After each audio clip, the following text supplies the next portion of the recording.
Hello साथीहरु, स्वागत छ तपाईलाई मेरो युट्युब च्यानलमा। र आजको भिडियोमा चाहिँ हामी हेर्न गइरहेको छौं 2069 सालको जुन हाम्रो सोधेको क्वेशन छ लोकसेवा आयोगमा, त्यसको चाहिँ क्वेशन छ। यो हाम्रो पाँचौं लेभलको क्वेशन छ हैन, पाँचौं तहको। र यसमा चाहिँ हामी चाहिँ सेट 1 मा चाहिँ अहिले 25 वटा क्वेशन चाहिँ कभर गर्छौं र त्यसपछि फेरि चाहिँ हामी फेरि चाहिँ जुन 25 वटा बाँकी रहन्छ त्यसलाई सेट 2 गरेर यस्तै गरेर चाहिँ म विचार गरेछु। यसलाई लगभग 50 देखि 100 वटा सेटसम्म चाहिँ म यसको कम्प्लिट गरौँ कन्टिन्यू सिरिज। सो तपाईहरु पनि चाहिँ हेर्नु होला, प्लेलिस्ट म बनाइदिएछु, यसको छुट्टै चाहिँ प्लेलिस्ट बनाइदिएछु हैन एमसीक्यू को। र त्यसमा तपाईं हेर्नु होला, यो सबै चाहिँ एमसीक्यू को एउटा छुट्टै प्लेलिस्ट छ र त्यसमा चाहिँ पुरै एमसीक्यू हरु छ है साथीहरु। सेट 1 सेट 2 गरेर म पुरै चाहिँ त्यसमा नम्बरिङ गरिदिएछु, तपाई चाहिँ त्यहाँबाट हेर्न सक्नुहुनेछ र सबै एमसीक्यू चाहिँ कन्टिन्यू तपाई गर्न सक्नुहुन्छ है। यो चाहिँ सेट 1 छ, फेरि चाहिँ यसको म सेट 2 बनाइदिन्छु जुन 25 वटा बाँकी रहन्छ त्यसको। ठीक छ साथीहरु, यहाँबाट हामी स्टार्ट गरौँ क्वेशन नम्बर 1 बाट। र तपाई यो ध्यान राख्नु होला, यो ओल्ड क्वेशनहरु हामीलाई तयारी गर्नु एकदमै जरुरी छ, किनभने 50 वटा लोकसेवाले क्वेशन सोध्छ भने लगभग चाहिँ त्यसमा के हुन्छ भने 40 वटा क्वेशन, लगभग 40 वटा क्वेशन चाहिँ पुरै सोधेको क्वेशनबाट आउँछ हैन। 40 वटा क्वेशन पुरै सोधेको क्वेशनहरुबाट आउँछ, जुन तपाई प्र्याक्टिस यदि गर्नु भएको छ भने तपाईलाई थाहा होला 35 देखि लिएर 40 वटा क्वेशन सोधेको नै हुन्छ।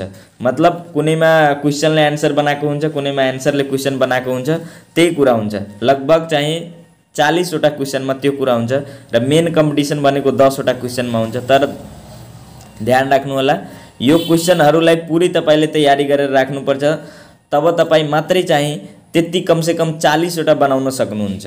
र त्यसपछि जुन तपाईको एक्स्ट्रा 10 वटा हुन्छ त्यसमा तपाईले झुक्याएको हुन्छ, त्यसमा अलिअलि तपाईलाई कन्सेप्ट चाहिन्छ थ्योरीको हैन, यताउता तपाईले पढेको हुनुपर्छ। त्यही भएर चाहिँ यो क्वेशन सेटहरु हामीले तयारी गर्नु एकदमै जरुरी छ। र तपाईको लागि यो चाहिँ 69 सालको क्वेशन छ र त्यसपछि फेरि हामी 70, 71, 72, 73 गरेर पुरै चाहिँ यो 78 सम्म, त्यो जुन दिन जो हाम्रो एक्जाम भयो 29 को र 30 को हैन, 4 महिना 29 र 30 गतेको, त्यो पनि पुरै म कन्टिन्यू चाहिँ यो सिरिजमा हाल्ने छु है साथीहरु। सो हेर्नु होला तपाईहरु, स्टार्ट गरौँ हामी क्वेशन नम्बर 1 बाट हैन। ध्यान दिएर हेर्नु होला तपाईहरु पुरै question. The theodolite is an instrument used for measuring very accurately. Theodolite एउटा इन्स्ट्रुमेन्ट हो जसलाई चाहिँ भेरी एक्युरेटली के मेजरमेन्ट गर्नको लागि युज गरिन्छ। होरिजेन्टल एंगल मात्रै एक नम्बरमा छ, ए मा, बी मा छ भर्टिकल एंगल ओन्ली, सी मा छ होरिजेन्टल एन्ड भर्टिकल एंगल र डी मा छ लिनियर एंगल। यसको करेक्ट आन्सर हाम्रो के हुन्छ? Horizontal and vertical angle C को हैन। यसको चाहिँ हाम्रो के छ भने 1 नम्बरको कतिको छ? सी छ। थ्योरोलाइटलाई चाहिँ होरिजेन्टल र भर्टिकल दुवै एक्युरेटली एंगल मेजर गर्नको लागि युज गरिन्छ है साथीहरु। अब चाहिँ के छ हाम्रो 2 नम्बरको? 2 नम्बरमा के छ? The operation of turning the table so that all the line on the paper are parallel to the corresponding line on the ground is called. अब हेर्नु, यसले भनिन्छ यो एउटा अपरेसन हो जसमा हामी के गर्छौं? टर्न गर्छौं टेबललाई, जुनमा कि सबै लाइन र पेपर प्यारलल नै रहोस् कोरस्पोन्डिङ टु द ग्राउन्ड लाइन को रिस्पेक्टमा। त यो चाहिँ यसको के छ? 1 नम्बर ए मा छ लेबलिङ, बी मा छ सेन्टरिङ, सी मा छ सेटिङ र डी मा छ ओरिएन्टेसन। त यसको चाहिँ हाम्रो करेक्ट आन्सर के हुन्छ? ओरिएन्टेसन। बुझ्नुभयो? अब चाहिँ हामी 3 नम्बरतिर लागौं। 3 नम्बरमा के छ? 3 नम्बरमा The method of plane table commonly used for establishing the instruments station only is a। मतलब यस्तो मेथड प्लेन टेबल को जसमा कमनली त्यसलाई युज गर्छु इस्टाब्लिशिङ गर्नको लागि, इन्स्ट्रुमेन्ट्स स्टेशन मात्रै इस्टाब्लिश गर्नको लागि युज गर्छु, त्यो चाहिँ कुन हो? ए नम्बरमा छ मेथड अफ रिसेक्सन, बी मा छ मेथड अफ यसमा छ रेडिएसन र यसमा छ रिसेक्सन, सी मा छ मेथड अफ ट्राभर्सिङ र डी मा छ मेथड अफ इन्टरसेक्सन। त 3 को चाहिँ करेक्ट आन्सर हाम्रो के हुन्छ? बी को मेथड अफ रिसेक्सन। बुझ्नुभयो? अब चाहिँ 4 नम्बरको अब हामी हेरौँ। 4 नम्बरमा के छ? When several contour coincide it indicates. जब सेभरल कन्ट्युर चाहिँ के हुन्छ, जुन कन्ट्युर लाइनहरु हुन्छ तब चाहिँ के भनिरहेछ? When several contour coincide, coincide को मतलब या युनाइट भन्न सक्छौ, मतलब एक ठाउँमा आइहालेछ। त्यो कस्तो कन्डिसनमा हुन्छ? यस्तो पहाडको कन्डिसनमा के हुन्छ? यहाँ यहाँ यहाँ सबै चाहिँ कन्ट्युर के हुन्छ? यहाँ चाहिँ युनाइट भइरहेको हुन्छ। त त्यो चाहिँ कुन अवस्थामा हुन्छ त्यो सोधिरहेछ? भर्टिकल क्लिफको अवस्थामा या भ्यालीकोमा या रिजकोमा या स्याडलकोमा? त अब चाहिँ 4 नम्बरको करेक्ट आन्सर भनेको भर्टिकल क्लिप हो। भर्टिकल क्लिपको अवस्थामा यस्तो अवस्थामा तपाईले के हुन्छ सबै कन्ट्युर चाहिँ यहीँसम्म आउँछ, यहाँ भन्दा अगाडि चाहिँ जाँदैन। तर ओभर ह्याङ्गिङको केसमा यो चाहिँ क्रस भइरहन्छ है साथीहरु, ध्यान राख्नु होला, बुझ्नु होला कुराहरु। अब चाहिँ हामी के गर्छौं 5 नम्बरमा हेरौं। 5 नम्बरमा के छ भने a curve of varying radius is known as, यस्तो कर्व जसको रेडियस चाहिँ बढिरहेछ घटिरहेछ त्यसलाई चाहिँ कुन कर्व भन्ने? एक मा छ सिम्पल कर्व, र बी मा छ कम्पाउन्ड कर्व, सी मा छ ट्रान्जिसन कर्व, र डी मा छ रिभर्स कर्व। तब 5 नम्बरको करेक्ट आन्सर भनेको तपाईले ट्रान्जिसन कर्व हो। ट्रान्जिसन कर्व यस्तो कर्व हो जसको चाहिँ रेडियस के हुन्छ भेरी भइरहन्छ। र ट्रान्जिसन कर्व कहाँ युज गरिन्छ? अब यो मेरो स्ट्रेट लाइन छ र यहाँ मेरो सर्कल छ।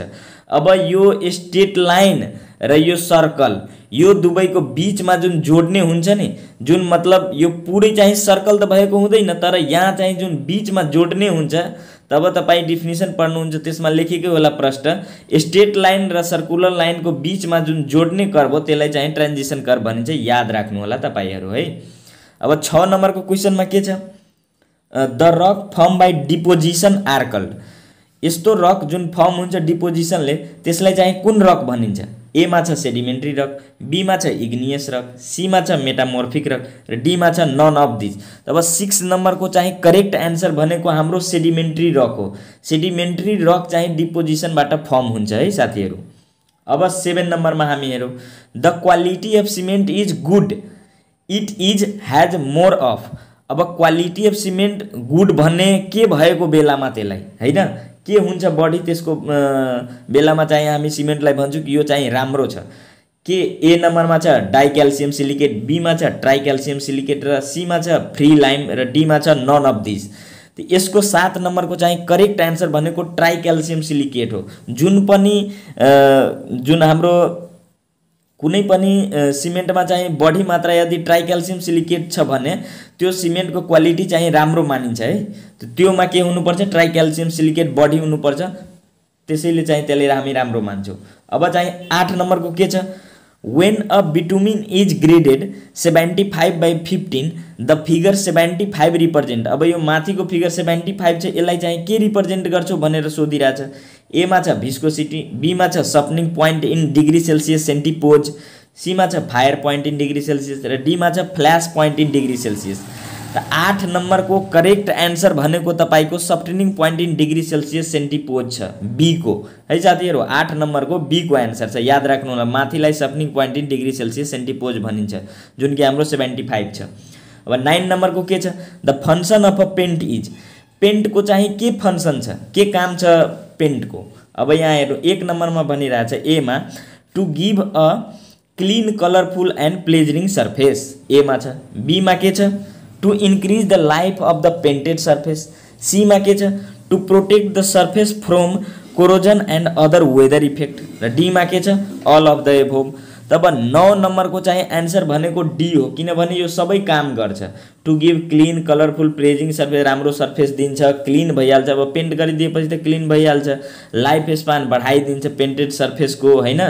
अब त्यसपछि भनेछ to protect the surface from बीज लाग्न, कोरोजन लाग्नबाट बचाउँछ, वेदर इफेक्ट घामबाट पानीबाट त्यसले बचाउँछ हाम्रो वाललाई हैन। यो चाहिँ सबै थोक यसको हुन्छ, सबै कुरा हुन्छ। अब 10 नम्बरमा अब हामी हेरौं द रेशियो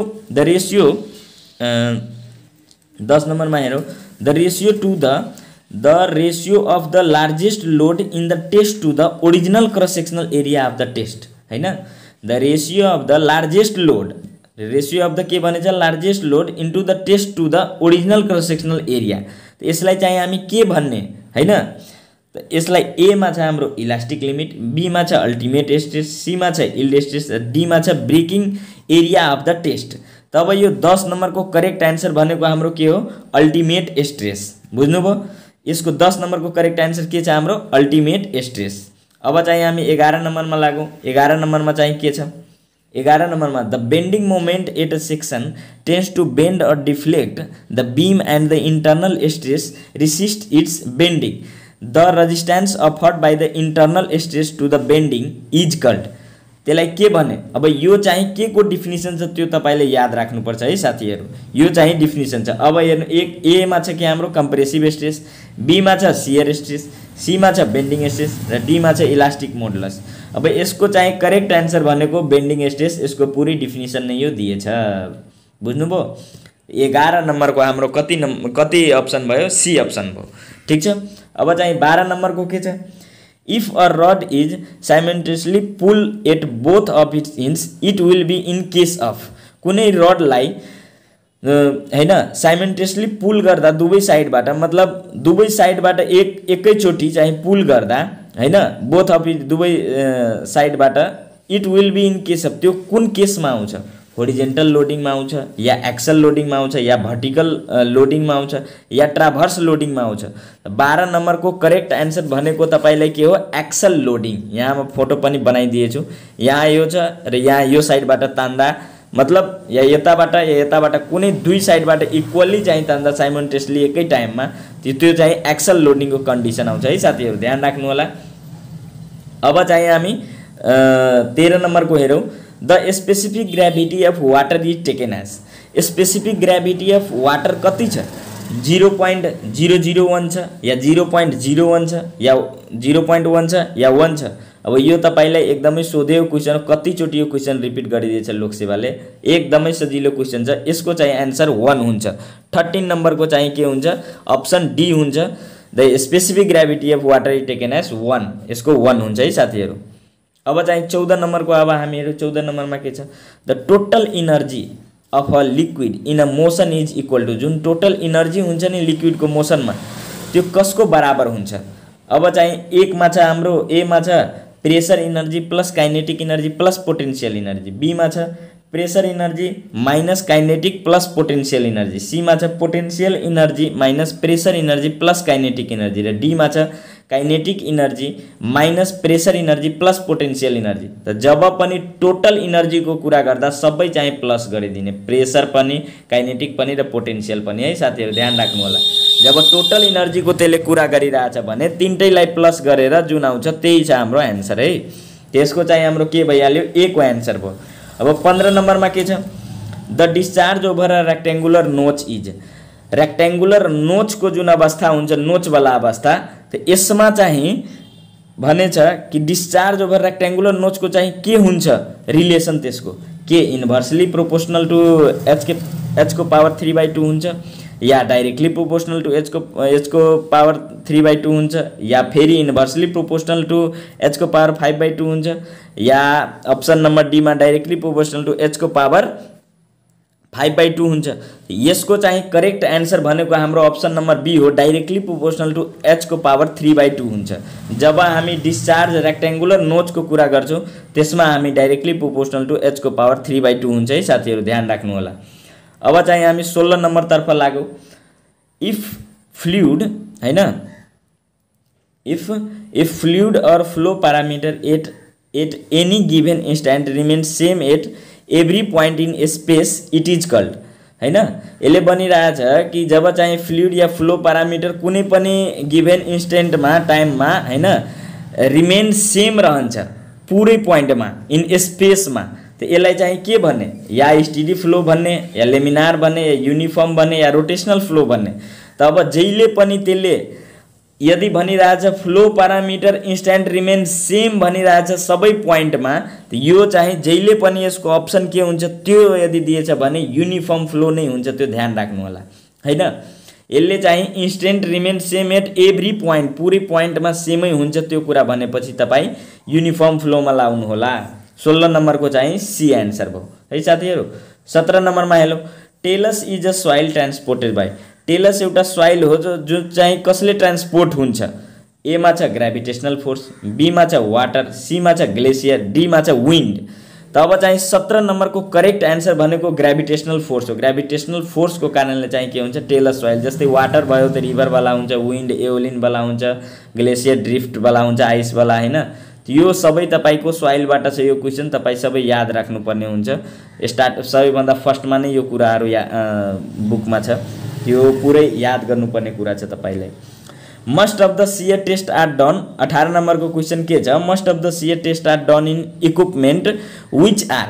जुन शियर टेस्ट बढी चाहिँ गरिन्छ इक्विपमेन्ट जुन चाहिँ कुन छ? Most of the shear test are done in equipment which are, त्यो कुन छ? त त स्ट्रेस कन्ट्रोल छ या स्ट्रेन कन्ट्रोल छ या ड्रेनेज कन्ट्रोल छ या भोल्युम कन्ट्रोल छ। तब 18 नम्बरको बेस्ट एन्सर भनेको तपाईलाई कुन हो? Drainage controlled. यो चाहिँ यसको चाहिँ करेक्ट एन्सर छ drainage controlled. Most of the shear test are done in equipment which are drainage controlled, याद राख्नु होला। अब चाहिँ 19 नम्बरको stability of slope can be increase by. Stability जुन हाम्रो स्लोप हुन्छ त्यसलाई चाहिँ कसरी हामी बढाउन सक्छौँ? ए नम्बरमा छ एडोप्टिङ जेन्टल स्लोप अपनाएर, या एडोप्टिङ ग्रेट हाइट अपनाएर, या सीमा छ storing water on one side, या डीमा छ कन्स्ट्रक्सन अन क्ले डिपोजिट। त 19 नम्बरको चाहिँ हाम्रो करेक्ट एन्सर भनेको एडोप्टिङ जेन्टल स्लोप। जेन्टल स्लोप हामी अडोप्ट गरेर के गर्न सक्छौँ? स्टेबिलिटी अफ स्लोपलाई बढाउन सक्छौँ, त्यो कुरा हैन। अब चाहिँ 20 नम्बरको अब हामी हेरौँ the angle between the horizontal and the slope of heap produce by piling clean dry sand from the small height is known as. अब यसले पूछिरहेछ कि यो कसको डेफिनेसन छ? अब तपाईले अप्सनमा हेर्नु द एंगल अफ इक्विलिब्रियमको छ, या तपाईलाई द एंगल अफ बल्कको छ, या सी मा छ द एंगल अफ रेस्ट को छ, या डी मा छ द एंगल अफ रिपोज को छ। अब यो माथिको डेफिनेसन भनेको तपाईको 20 नम्बर को चाहिँ करेक्ट आन्सर भनेको डी छ हाम्रो, जुन कि एंगल अफ रिपोज को यो डेफिनेसन छ the angle between the horizontal and the slope of the heap produce by piling clean dry sand from the small height is known as angle of repose. बुझ्नुभयो? यो definition छ angle of repose को, तपाई याद गर्नुस्। अब 21 number को के छ? Combined footing is generally use when. अब चाहिँ कम्बाइन्ड फुटिङ कहाँ युज गरिन्छ त्यसले त्यो सोधिरहेछ। अब हुन्छ नि यहाँ एउटा फुटिङ छ र यहाँ एउटा फेरि फुटिङ छ, यसलाई चाहिँ हामी कम्बाइन गरिदियौँ, कम्बाइन्ड फुटिङ भइसकेछ। अब यहाँ चाहिँ कम्बाइन्ड फुटिङ चाहिँ कुन केसमा हामी युज गर्छौँ? 1 नम्बरमा ए मा छ option number of column are more than 2 and are space far apart. दुईवटा कलम छ र धेरै दूरीमा छ, त्यो अवस्थामा हामी कम्बाइन गर्छौँ? गर्दैन, यो गलत कुरा छ। Number of column are 2 and are space close to each other, के दुईवटा कलम हुन्छ र एक क्लोज हुन्छ एक अर्कामा, मतलब नजिक हुन्छ एक अर्कामा, त्यो अवस्थामा हामी गर्न सक्छौँ। या सी अप्सनमा भनेछ number of column are 2 and are space far apart, यो भनेछ। र डी र त्यसपछि के भनेछ? Number of none of the above. तो यसमा चाहिँ करेक्ट आन्सर भनेको बी हो। नम्बर अफ कलम आर 2, जब दुईवटा कलम हुन्छ र नजिकमा हुन्छ, क्लोज हुन्छ एक अर्कामा, त त्यो अवस्थामा हामी के गर्छौँ? कम्बाइन्ड फुटिङमा त्यसलाई चाहिँ परिणत गर्छौँ। ठीक छ साथीहरू? अब चाहिँ हामी के गर्छौँ? 22 नम्बरको क्वेसन हेरौँ हैन। A grillage foundation is use when. Grillage फाउन्डेसनलाई युज गरिन्छ अन्डर।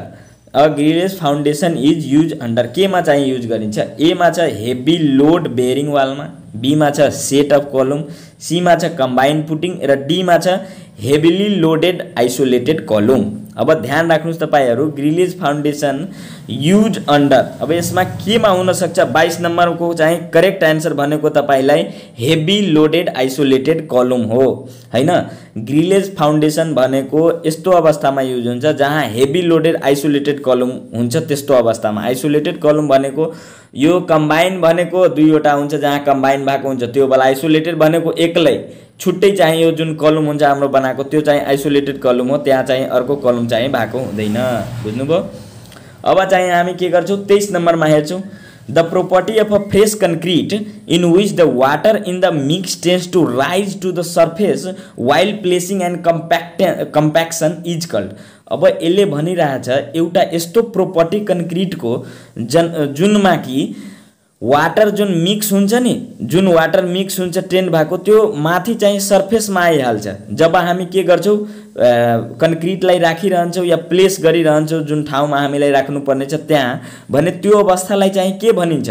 अब यो मेरो बीम छ, यहाँ म चाहिँ कन्क्रिटिङ गरिदिए, अब क्या के छ भने माथि माथि चाहिँ सर्फेसमा के गरेछ? पानी आइरहेछ र पानी चुइरहेछ। अब चाहिँ यो चाहिँ के अवस्था भयो? के त्यो ब्लिडिङ भयो? 1 नम्बरमा अप्सन छ, के त्यो क्रिप हो, के त्यो सेग्रिगेसन हो, या के त्यो श्रिङ्केज हो? अब त्यो के हो? त्यो चाहिँ ब्लिडिङ हो साथीहरू, त्यो चाहिँ ब्लिडिङ हो। ब्लड पनि बहिरहन्छ, त्यसलाई पनि ब्लिडिङ भन्छौँ रे। त्यसमा पनि कन्क्रिटमा पनि त्यस्तै हो। जुनमा तपाईले सपोज कुनै मेम्बर छ, तपाईले त्योमा राखिदिनु भयो र माथि चाहिँ पानी पानी आइरहेछ, पानी अलिअलि आइरहेछ, त त्यो अवस्था चाहिँ ब्लिडिङको हो। ध्यान राख्नु होला, याद राख्नु होला। अब चाहिँ हामी हेरौँ 24 नम्बरको हैन। A reinforced concrete beam will crack if tensile stress up in the concrete below the neutral axis is. अब हेर्नु यसले भनिरहेछ कि रेनफोर्स कन्क्रिट बीम जब क्र्याक हुन्छ will crack if tensile stress up in the concrete below the neutral axis. यो अवस्थामा के हुन्छ यसको अप्सन ए मा छ less than the permissible stress हुन्छ, या बी को more than the permissible stress हुन्छ, या सी को equal to the permissible stress हुन्छ, या डी को any one of the above हुन्छ। त 24 नम्बर को करेक्ट आन्सर भनेको more than the permissible stress हुन्छ है साथीहरु, ध्यान राख्नु होला यसको। अब चाहिँ के छ हाम्रो 25 नम्बरमा के छ त्यो कुरा अब हामी हेर्लियौ। The moment of resistance of an under reinforce section is computed on the basis of, जुन हाम्रो मोमेन्ट अफ रेजिस्टेन्स हुन्छ अंडर रेनफोर्स सेक्सन को त्यो चाहिँ के को अवस्था कम्प्युटेड हुन्छ। Section is computed on the basis of, कसको बेसिसमा चाहिँ कम्प्युट भएको हुन्छ। ए मा छ compressive force develop in concrete, B मा छ tensile force develop in concrete, C मा छ बोथ अफ द एबोव दुवै भएको अवस्थामा, र डी मा छ नन अफ द एबोव। त 25 नम्बर को करेक्ट आन्सर भनेको tensile force develop in steel को अवस्थामा त्यो के गर्छ भने अंडर रेनफोर्स सेक्सन कम्प्युट हुन्छ। बुझ्नुभयो साथीहरु। त आजको चाहिँ यो भिडियोमा हामी चाहिँ जम्मा 25 वटा क्वेशन हेर्यौ। बुझ्नुभयो। आजको भिडियोमा चाहिँ हामी सेट 1 मा चाहिँ हामी के गर्छौं भने 25 वटा क्वेशन हेरिलियौ। त्यसपछि फेरि सेट 2 3 4 5 तपाई चाहिँ प्लेलिस्टमा जानु होला र अझै धेरै पनि एमसीक्यूहरु लगभग 50 वटा भन्दा 50 प्लस भिडियोहरु जुन एमसीक्यू को मात्रै छ र थ्योरी को पनि धेरै भिडियोहरुमा राखिदिएछु। सर्भेइङ को र अरु पनि सब्जेक्ट को धेरै छ, थ्योरी वाला पनि छ, आरसीसी हरुको जुन बुझ्ने कुराहरु छ त्योहरु राखिदिएछु। त्यो च्यानलमा एकचोटी भिजिट गर्नु होला र हेर्नु होला सबै हैन। र तपाईसँग रिक्वेस्ट छ यदि तपाई नयाँ हुनुहुन्छ भने प्लिज चाहिँ च्यानललाई चाहिँ सब्स्क्राइब गरिदिनु होला र भिडियोलाई चाहिँ लाइक गरिदिनु होला र जुन साथी छ तपाईको कुनै ग्रुप छ त्योमा शेयर गरिदिनु होला जुन तपाईलाई साथीलाई पनि मद्दत होस् हैन। र कमेन्ट गरेर भन्नु होला तपाईलाई कस्तो लाग्यो भिडियो हैन। र तपाईहरु यदि यसको पीडीएफ हरु यस्तो बुकहरुको या नोटहरुको चाहियो भने तपाई चाहिँ इजिली चाहिँ हाम्रो टेलिग्राम र व्हाट्सएप ग्रुपहरुमा जोइन गर्न सक्नुहुन्छ, जसको कि लिंक चाहिँ तल चाहिँ तपाई भिडियोमा पाउनुहुन्छ। लिंक चाहिँ सबै दिइदिएछु है साथीहरु। लिंक चाहिँ सबै छ हाम्रो भिडियोमा तल। तपाई चाहिँ डिस्क्रिप्सनमा गएर तपाई चाहिँ टेलिग्राम त्यहाँ जोइन गर्नुस् या व्हाट्सएप जोइन गर्नुस् र टेलिग्राम र व्हाट्सएपमा तपाईहरुलाई जति पनि जुन कुराहरु छ नोटहरु लोक सेवाको या तपाई पढ्दै हुनुहुन्छ भने तपाईको पढाइको जति पनि सब्जेक्टको नोटहरु छ सबै चाहिँ अपलोड गरिदिएछु त्यहाँ। तपाई जाने बित्तिकै तपाई मजाले चाहिँ एसेस गर्न सक्नुहुन्छ, कसैसँग माग्नु पर्ने कोही जरुरी छैन। तपाई खाली ग्रुपमा जोइन हुनुस् र मजाले तपाई त्यो सबै डकुमेन्टहरु चाहिँ तपाई लिन सक्नुहुन्छ, डाउनलोड गर्न सक्नुहुन्छ। ठीक छ साथीहरु, फेरि हामी अर्को भिडियोमा सेट 2 मा भेट्ने नै छौं। Bye bye. फेरि हामी अर्को भिडियोमा भेटौँला। Thank you.